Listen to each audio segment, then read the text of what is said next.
What's the difference between a Pretendian and a reconnecting Native person?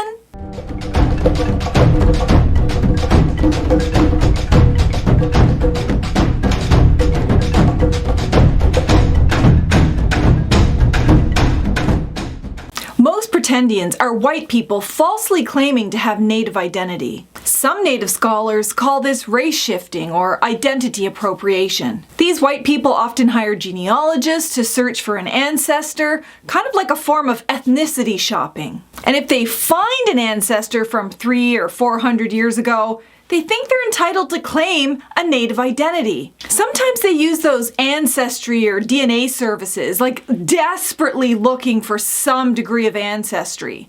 And if they can't find it, then they simply make it up or claim to have been adopted as an adult into a community. But even those that end up getting a report saying that they're X percentage Native American, that means absolutely nothing. Mi'kmaq, Mohawk, Navajo, and Cherokee are nations.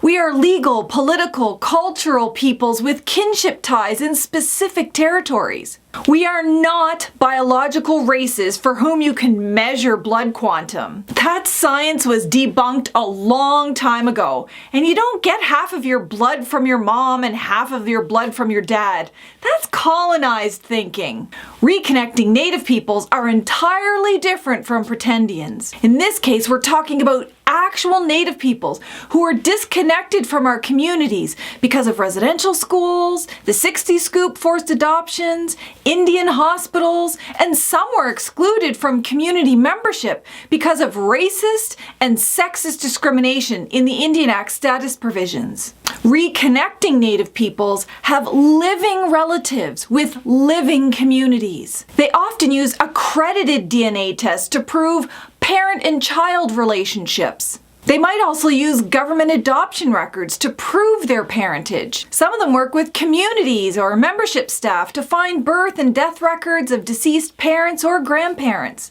The core difference between Pretendians and reconnecting Natives is that we are talking about relatives that you can reach out and touch, not some ancestor from 400 years ago. And it's true, reconnecting Natives might not know their language or culture, or have relationships with peoples from their own communities or nations. But none of this is their fault. We would never ever look at a residential school survivor and judge them for not knowing their language. That's exactly what genocide does to our nations. And we have an obligation to help our relatives reconnect, help them come back home. What we don't need are Pretendians, wannabes, fakes, and fraudsters exploiting genocide to take up our places and spaces.